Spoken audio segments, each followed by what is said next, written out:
Esto es Hablemos Escritoras Podcast, un espacio para conversar con los grandes talentos de nuestras letras escritas por mujeres. Los saluda Adriana Pacheco y hoy tenemos el gusto de conversar con Carmen Ávila.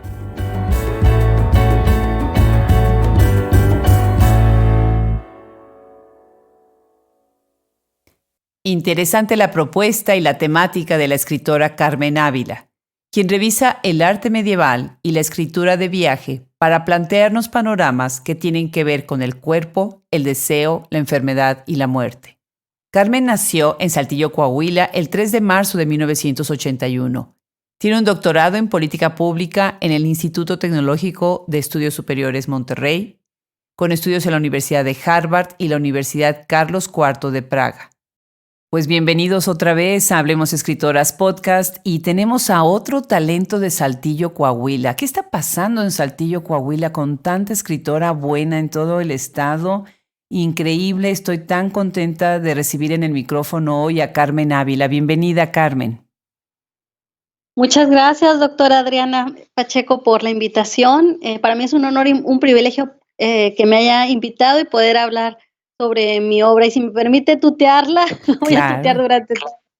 Claro que sí, por supuesto. Tú eres muchísimo más joven que yo, pero por favor, adelante. Bueno, pues yo me quedé impactada con toda la obra que tienes, la temática, la manera en la que te acercas a temas que nunca se me había ocurrido conectar con la literatura, la gran plasticidad de tus textos. Muchas gracias. Para mí también es un honor y un placer estar aquí contigo. Pues platícame, ¿qué significa para ti ser de Coahuila, de un estado fronterizo, y la literatura que tú escribes, cómo refleja precisamente este estado fronterizo tuyo? Pues el haber nacido en Saltillo, Coahuila, y estar en un estado fronterizo, pues lejos del DF, donde está toda la producción cultural del país, yo creo que sí te hace abrir un poco los ojos hacia la provincia, ¿no?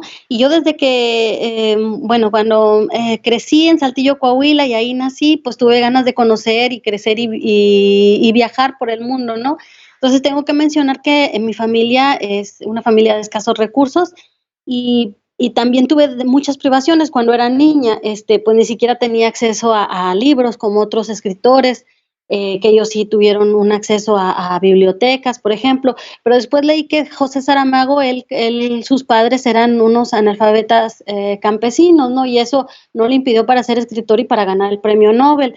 Lo que sí es que mis padres, a pesar de que pues tenían muchas privaciones, al igual que pues mi familia, ellos sí son grandes lectores. Mi mamá, por ejemplo, lee manuales o lee de pe a pa o lee obras literarias en unas pocas horas. Entonces, después pues fui hija de la escuela pública hasta la secundaria. Después de ahí tuve la oportunidad con becas de estudiar en el TEC de Monterrey. Y pues después de salir al extranjero a hacer algunos cursos, y ahí me interesó también pues conocer el mundo y otras culturas, ¿no? Y eso se ha visto reflejado en mi obra. Qué maravilla, pues te felicito. Tienes un doctorado en políticas públicas, ¿no? Por el Instituto Tecnológico de Estudios Superiores Monterrey, el TEC de Monterrey. Y también entiendo que has tenido estudios en la Universidad de Harvard y en la Universidad Carlos IV de Praga. O sea, después de lo que nos estás contando, pues la verdad te felicito. ¿Qué es lo que para ti ha significado todo este estudio, ¿no? ¿Hacia dónde te ha también conectado con tu perfil como escritora? Sí, mira, yo estudié la licenciatura en Comercio Internacional, la maestría en Administración Pública y Políticas Públicas y el doctorado en Política Pública, todos ellos en el TEC de Monterrey con las becas más altas y de excelencia. Durante la maestría tuve la oportunidad de ir a Harvard a hacer un curso de verano gracias a una beca de CEMEX, y a la Universidad Carlos IV de Praga durante un verano gracias a una beca de la República Checa para estudiar lengua y cultura del país. De esta experiencia de Praga, por ejemplo, surgieron varios ensayos y cuentos que están recopilados en Praga como un cuerpo, que es un libro de ensayos, en Colección de Ciudades Salvajes, que es un libro de cuentos, y Ciudades Visibles, que esta última obra obtuvo el premio Dolores Castro en ensayo en el 2017.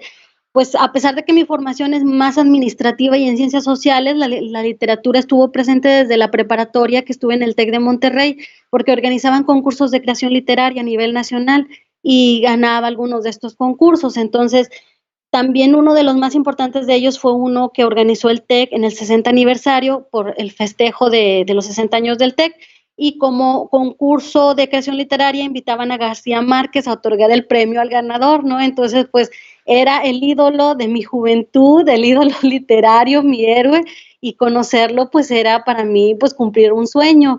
Y entonces pues gané ese concurso también y pues el premio fue darle un beso en la mejilla a García Márquez, ¿no? Qué maravilla. Entonces, sí, pues la anécdota es que cuando lo vi, lo saludé en un auditorio, en el Luis Elizondo, que es el auditorio del TEC, donde caben 2,000 personas entre maestros y alumnos ese día.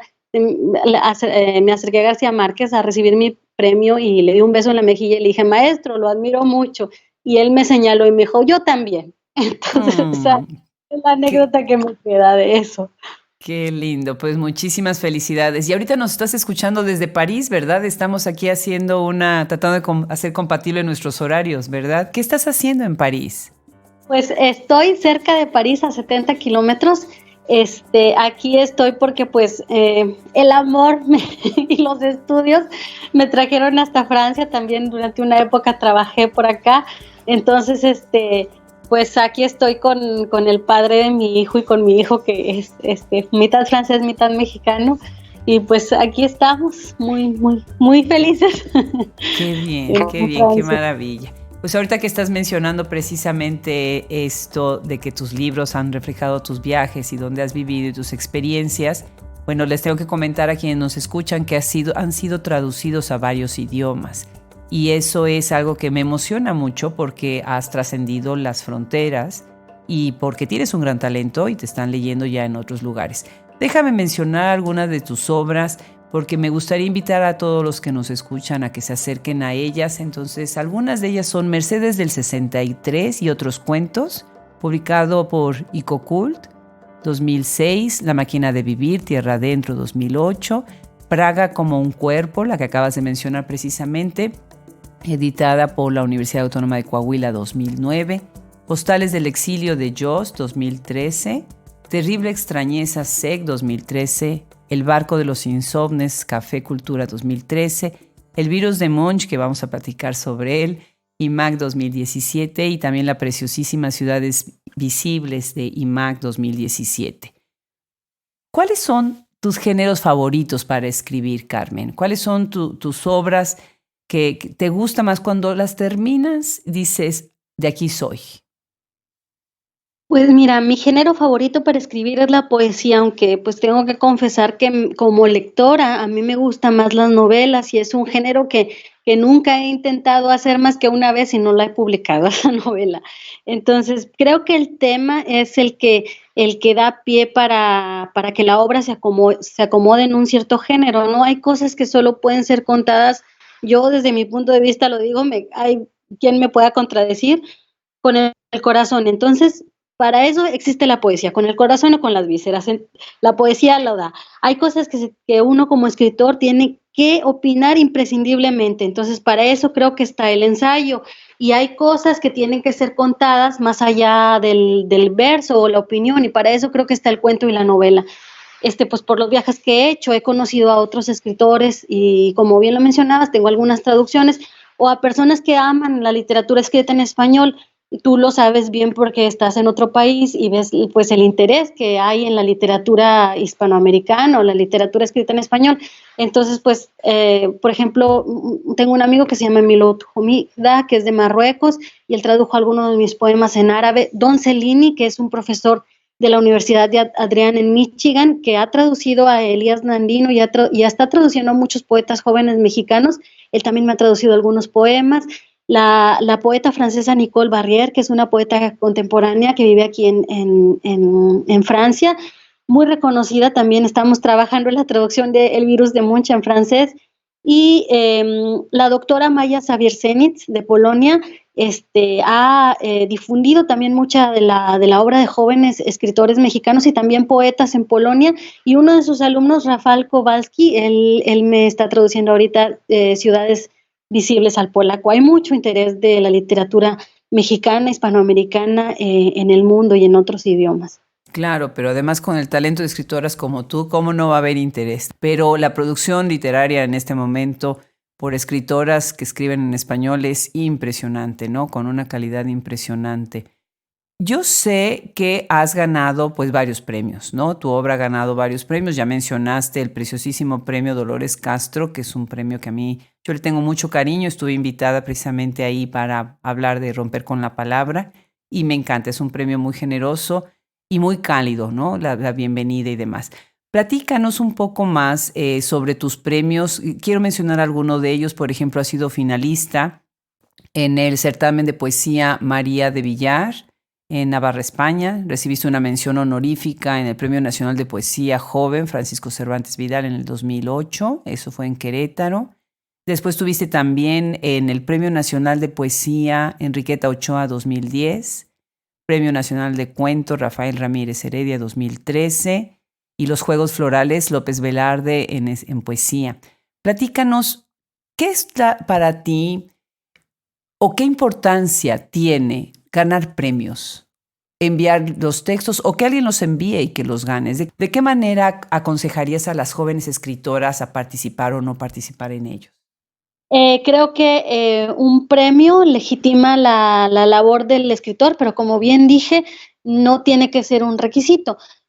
Sin embargo, pues a quien no le gusta ser premiado, ¿verdad? Entonces, creo que también los premios ayudan a darte a conocer, a publicar y pues sí, a difundir de cierta manera tu obra. Creo que, por ejemplo, la literatura de las mujeres pues necesita encontrar estos espacios, como por ejemplo el premio Dolores Castro, que está solamente enfocado a la literatura femenina en el país.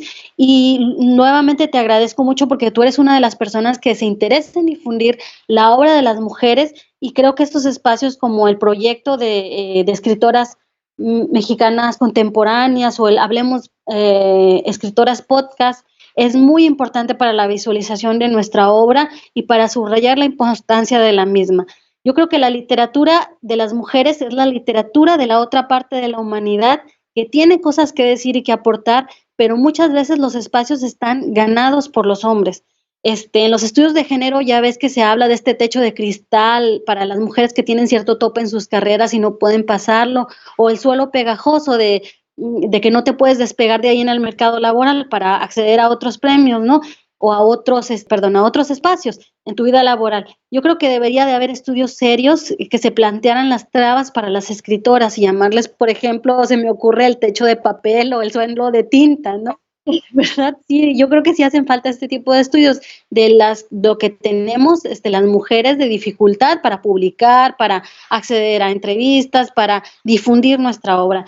El Foro Económico Mundial, yo no lo digo, lo dice el World Economic Forum, que es una organización que está en Suiza, dice que los libros de las mujeres se venden más baratos que los hombres porque los editores son sexistas y creen que libros de los hombres tienen un valor universal. Hazme el favor. Entonces, siendo entonces así desde el mercado, ya están subvaluados, entonces hay menos promoción, hay menos venta, hay menos interés y por lo tanto va a haber menos público. Entonces, para este tipo de literatura escrita por mujeres, los espacios nunca nos los van a dar, a menos que sean personas, mujeres como tú interesadas en ello. O nosotros los tenemos que abrir. También hay otros concursos, podcasts, publicaciones de corte feminista como el periódico de las señoras o de género que son importantes para la visualización de nuestro trabajo y para generar el interés y el público. Claro, claro. No, pues sí, hazme el favor nada más con ese dato estadístico. Y sí, efectivamente, pues muchas gracias por tu comentario. Somos muchas las que estamos tratando de visibilizar el trabajo de ustedes y la verdad es que yo, por lo menos, me la paso muy bien porque aprendo muchísimo, muchísimo de ustedes. Y algo que he aprendido de ti es que tú te centras en temas bien complicados.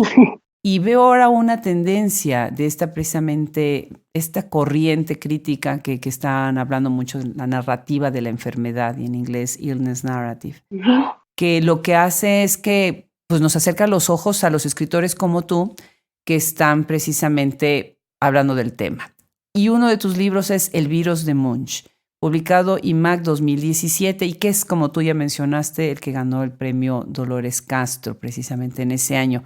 ¿Quieres leernos un fragmento antes de empezar a hablar sobre tu libro? Sí, voy a leer un pequeño poemita que se llama Nieve cayendo en el camino, 1906, que lo inspiró una pintura de Edvard Munch que tiene el mismo título. Y dice: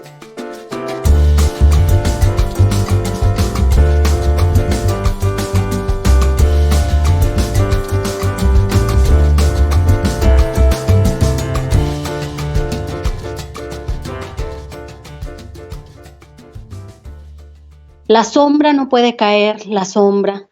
No puede ser tul, pero puede ser sábana. Puede ser almidón de los desnudos vestidos. Cae la luz con la nieve, cae en azúcar lánguida.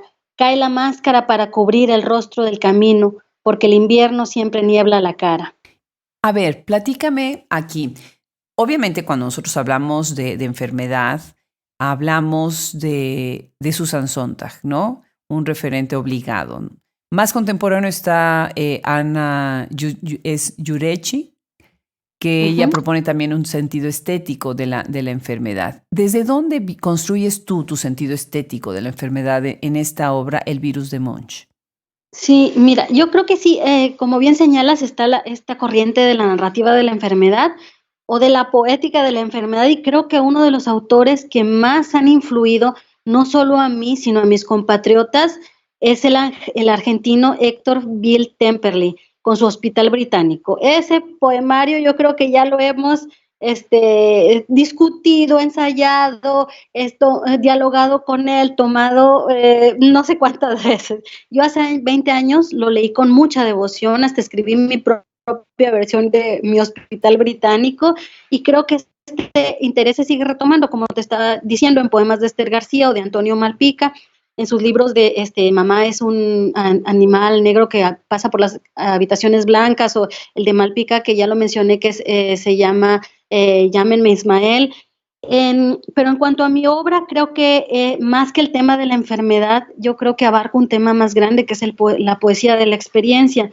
En mi libro El virus de Munch surge de contraponer esta experiencia de haber estado enferma y la obra del pintor noruego Edvard Munch, de un viaje que realicé a Oslo y a Trondheim en el 2015, y que por las inclemencias del tiempo pues resulté muy enferma. Tuve una bacteria en la garganta que se llama Staphylococcus aureus, y pues también el libro trata de la nieve, del paisaje, de pues de la experiencia de haber estado ahí algunas semanas, ¿no? Como no podía curarme del todo porque pues, me ponían antibióticos y no se me quitaba, no me habían hecho un análisis de qué era lo que tenía, y nada más puros antibióticos me daban, pues el libro sirvió al menos como un intento para curar la poesía que llevaba adentro y que no sabía cómo sacarla, porque la poesía para mí pues también es medicina. Qué barbaridad. Bueno, pues qué bueno que salió este libro y qué malo que te enfermaste tan fuerte. Pero bueno, quiere decir que el reposo te ayudó un poquito para concentrarte en tu escritura. Definitivamente el tema de la experiencia es fundamental en tu obra, ¿no? Pero no nada más la experiencia alrededor del dolor o de la muerte o de la enfermedad, sino también desde lo místico del cuerpo. Y no sé, me parece fascinante la idea y la simbología que utilizas sobre muchos de los gobelinos producidos en la Edad Media, ¿no? Y que es una edad, una época con tanta sensualidad y con tantos referentes precisamente al aspecto místico del cuerpo y el amor cortés, en fin, ¿no? Platícanos, ¿cómo es que dialogas con estos gobelinos medievales? Yo me acuerdo, mi abuelita tenía uno en su casa así grandotote. Platícame un poco sobre esto. Sí, mira, pues el Gobelino Medieval, el libro, pues surge en el 2016, que visité París por una estancia doctoral en Sciences Po, y pues ya había vivido en París anteriormente, pero nunca había visitado el Museo Cluny, el museo sobre el medioevo, que ahí está en la ciudad de París, está muy cerca de la Sorbona. Ahí como pieza principal se expone una serie de gobelinos llamados La Dama y el Unicornio, que son los personajes principales de estos gobelinos, pues es una dama de la nobleza y pues el mítico caballo con el cuerno, ¿no? El mítico caballo blanco. Y se trata de los 5 sentidos, pero se agrega uno más, entonces que el autor lo llama A mi simple deseo, y los investigadores no se ponen de acuerdo si se trata del sexo, si se trata del amor, si se trata del sexto sentido, y pues los gobelinos normalmente eran tejidos por mujeres, entonces creo que ese ya de en sí, el tapiz era un poema de amor cortés.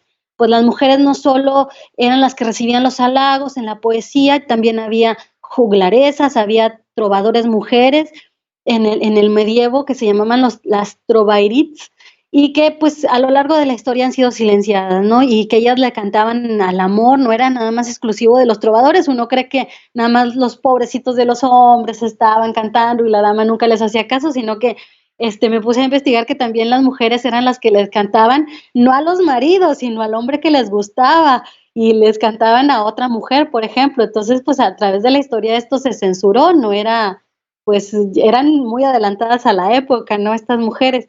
Entonces, quise tomar este papel de la trovadora y crear un libro a partir de los tapices, porque coincidió también que durante esa época conocí al padre de mi hijo y pues me enamoré de él como quinceañera. Lo bueno es que él no sabe español, entonces nunca ha leído este libro repleto de connotaciones distintas sobre el amor cortés y el amor el amor sexual. Qué interesante, qué interesante. Y bueno, ahora que hablas precisamente de gobelino medieval, hay una entrevista muy bonita en Zócalo que te hicieron, ¿no? Cuando el poemario ganó precisamente los Juegos Florales, Ramón López Velarde. Y bueno, pues, ¿quisieras leer un fragmento o un poema de este libro? Sí, voy a leer uno que se llama Iglesia Medieval. Está todavía inédito, esperemos que ya el año que entra pueda editarse. El poema se llama Iglesia Medieval.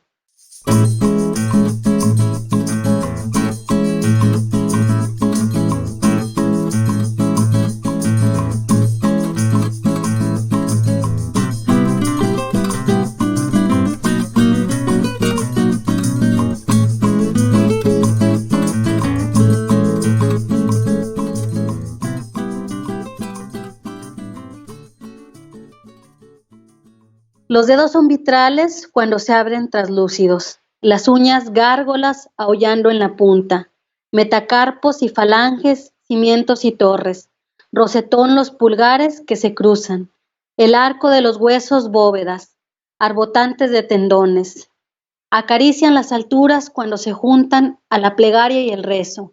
En cada mano hay escondida una catedral gótica. Precioso, precioso. Bueno, pues esta es una obra que la inspiración me pareció muy original, muy creativa y la conexión, bueno, precisamente con el amor cortés y traerlo a la cuestión contemporánea, ¿no? Que eso es lo interesante. Tienes otro libro, La máquina de vivir. Está publicado por Tierra Adentro 2008. ¿Cómo es que llegas a este libro? ¿Qué es La máquina de vivir para ti? Pues La máquina de vivir también es un libro que lo escribí hace ya casi 10 años. Habla sobre la parte de las partes del cuerpo y los sentidos también, pero ya es algo sobre, es diferente el enfoque, ¿no? En el gobelino medieval yo me enfoqué a los sentidos, pero viendo el tapiz, ¿no? Y teniendo una imaginería de la Edad Media, de los bestiarios, de toda la simbología medievalista. No soy ninguna medievalista ni nada, pero pues traté de desarrollar mis poemas a partir de estas imágenes de la Edad Media que todavía hasta nuestros días siguen fascinándonos, ¿no? Todos los animales inventados, los dragones, los castillos, las damas, etcétera. Pero pues en el libro de La máquina de vivir, exploro más pues también las partes del cuerpo humano y los sentidos, ¿no? Yo creo que mi obra es una continuación de libros, ¿no? Entonces, los temas siempre hasta ahora han sido, por ejemplo, los sentidos y el cuerpo humano o el viaje, el eterno e infinito viaje, porque pues la poesía para mí es yo misma y mis sentidos y un viaje hacia el interior y hacia el exterior. Eso es maravilloso. Yo siempre digo que la diferencia entre ser viajero y ser turista es enorme, ¿no? El turista, bueno, puede pasar y nada más coleccionar fotografías, lugares, anécdotas. El viajero es el que realmente trata de entender y sumarse un poco por un momento en ese espacio que está visitando, no como extranjero, sino como alguien local, o aprender a profundidad. Así que yo lo veo muchísimo en tu obra y me encanta que tengas tan presente esa idea de que el viaje te hace crecer por dentro y por fuera, ¿verdad? Ahora, tienes otro libro que se llama Postales de Exilio. Este sí está muy dedicado precisamente a lo que es el viaje. ¿Tú crees que la poesía puede funcionar como una bitácora de viajes? Sí, creo que sí, sí es la poesía es una bitácora de viajes. En realidad toda la literatura creo que es una bitácora de nuestra existencia en el mundo, ¿no? Este, Postales del Exilio surgió como un libro de poemas que son como fotografías instantáneas, así lo quise ver. Los poemas se presta para hacer un género que trata de la economía de las palabras, ¿no? Entonces estas fotografías instantáneas, estas postales que revelaban el momento en el que yo estaba en una ciudad y quería que no se fuera ese instante. Entonces es este tema del viaje también aparece en colección de Ciudades Salvajes, pero pues la poesía para mí es una chispa que te ciega y la duración de esa emocionante ceguera es el poema y el grito de decir estoy ciego y de expresarlo, ¿no?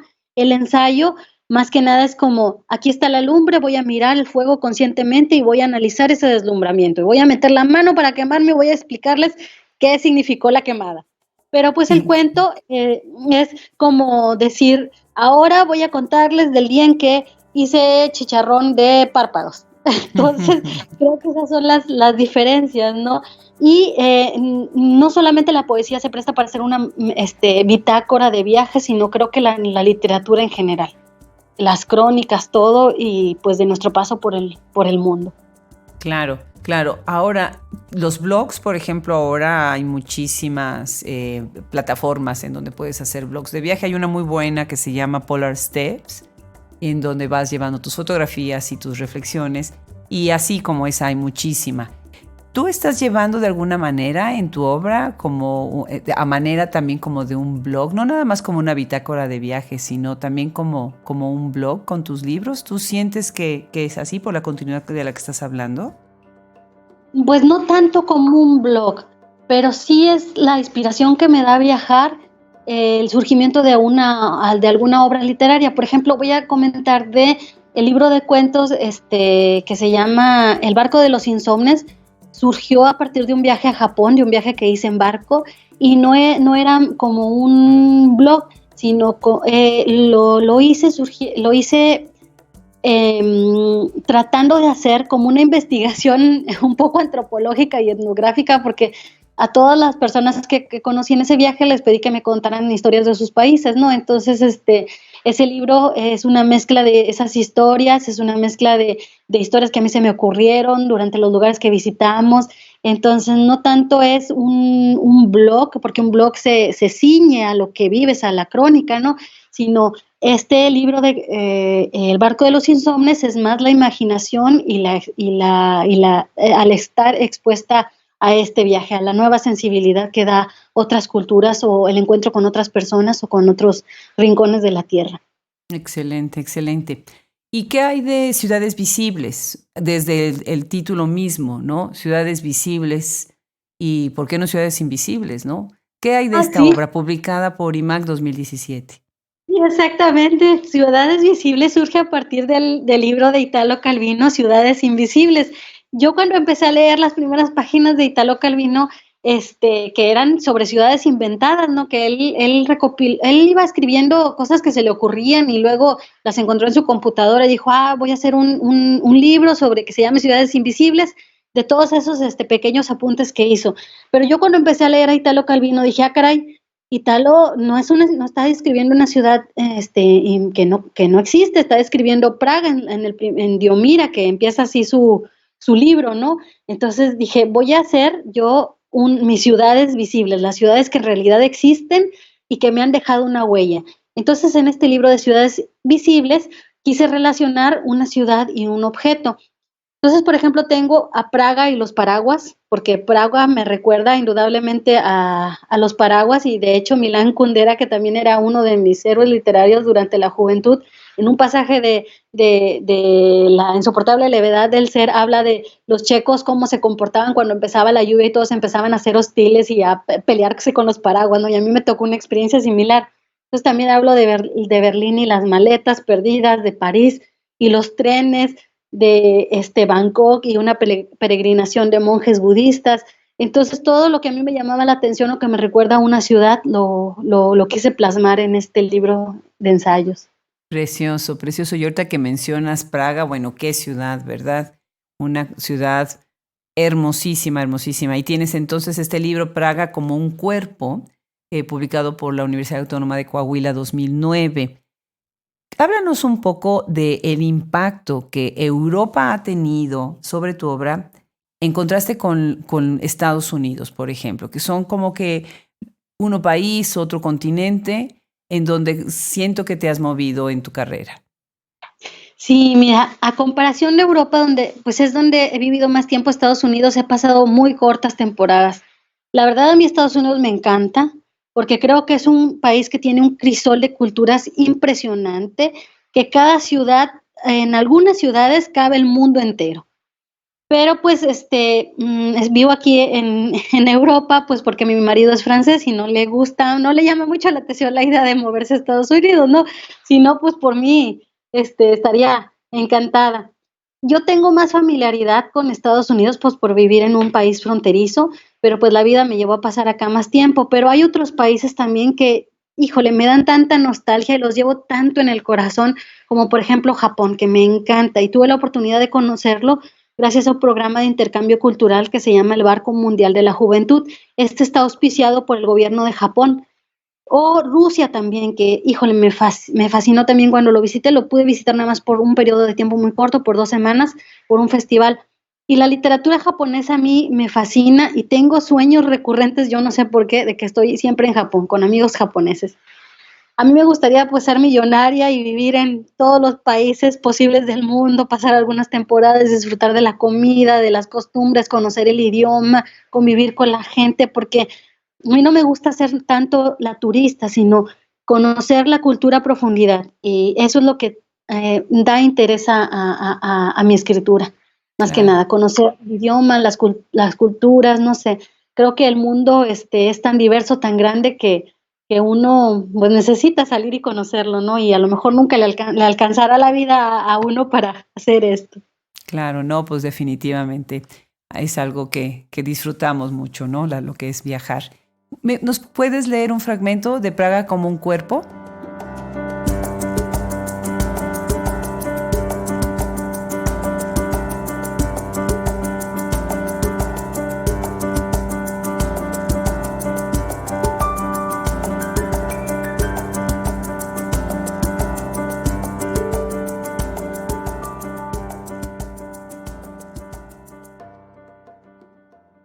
Kafka se encuentra enterrado en el nuevo cementerio judío.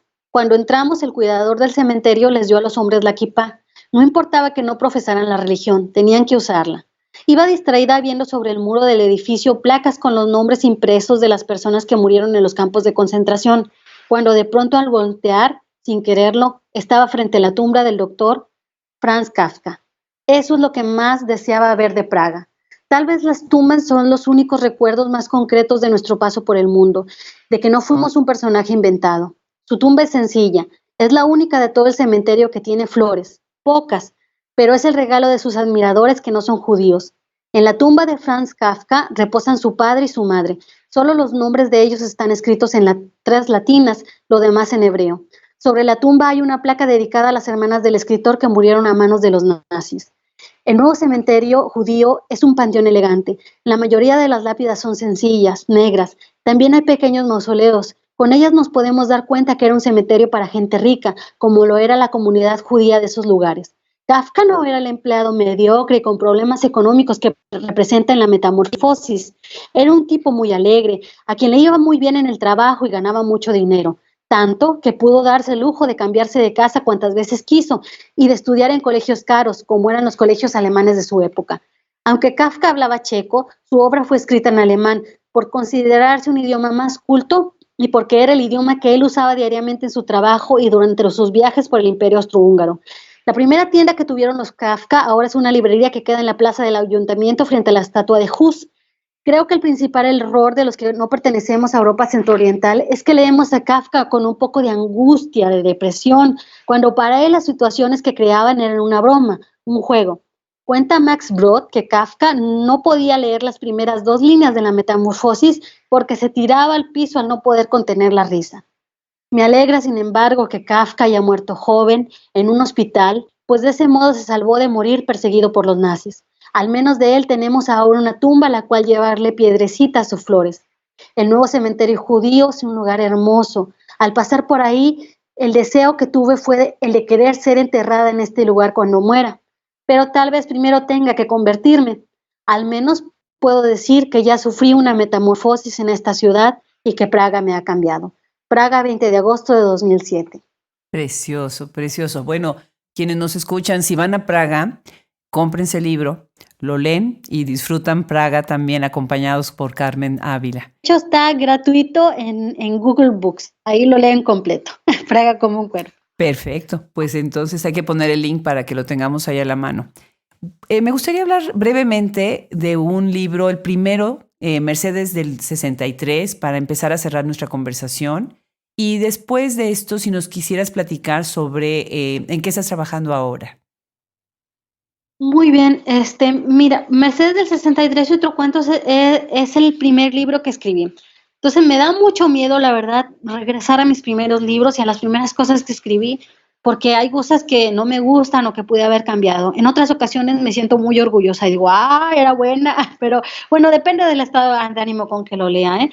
Entonces es uno de los primeros libros de mi juventud y pues no sé, algún día tendré tiempo de regresar y leerlo con más valor y ver cómo ha evolucionado mi narrativa. Pero pues cada libro yo creo que es importante porque pertenece a una época de la vida del escritor, entonces creo que uno los debe de valorar. Ahora estoy tratando de escribir unos poemas basados en la obra de Celan, lo cual me está costando un poco de trabajo porque acercarse a la poesía alemana es complicada, sobre todo, bueno, la estoy leyendo en español, aunque sea algo poquito de alemán, pero la estoy leyendo en español y pues la poesía alemana es versátil, críptica, bueno, al menos gran parte de la obra de Celan, con otra musicalidad por el idioma propio de alemán, pero pues estoy trabajando en leer la obra completa de Celan y escribir sobre él unos poemas.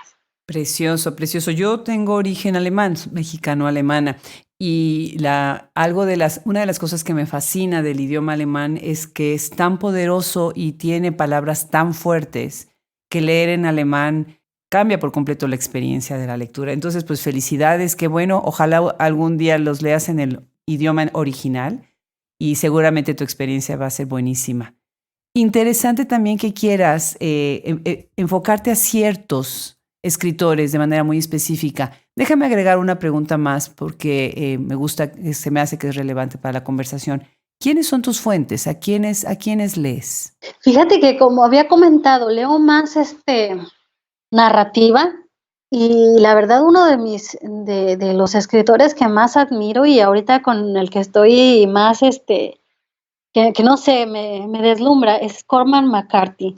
Cormac McCarthy, he leído todos los libros que tratan sobre México y no sé, yo creo que él en otra vida fue mexicano o realmente sí andaba acá de mojado y esa experiencia, bueno, perdón, en México, no acá, no acá porque estoy desde Francia, y esa experiencia le dejó esas novelas tan maravillosas que de verdad me fascinan, me fascina Cormac McCarthy. De poesía estoy leyendo mucho a mis colegas contemporáneos mexicanos, muchos de los que han sido premiados como los premios Aguascalientes o el premios Sor Juana Inés de la Cruz del Estado de México. Entonces estoy leyendo mucha poesía contemporánea mexicana, pero como digo bien, me gusta mucho la narrativa y Cormac McCarthy es uno de mis grandes escritores que espero que un día que escriba novela, escribir, aunque sea un poquito como escribe él. Maravilloso, maravilloso. Pues Carmen, no sabes el gusto que me dio platicar contigo. Tienes una obra muy interesante y además muy rica en ideas, en metáforas, en referentes, en temáticas, muy, muy original. Muchísimas felicidades y muchas gracias por acercarnos a otros países, a otros mundos que es tan importante que seamos pues parte de este gran mundo global en donde vivimos el día de hoy. Felicidades de verdad, Carmen. Muchas gracias, Adriana, y felicidades a ti por tu programa, por tu podcast y por ese interés que en difundir la obra de escritoras mexicanas. Te lo agradezco. Muchas, muchas gracias por la oportunidad. Y muchas gracias pues a la gente que te sigue en estos podcasts y pues felicidades también. Igualmente, un abrazo enorme. Un abrazo, Adriana, gracias.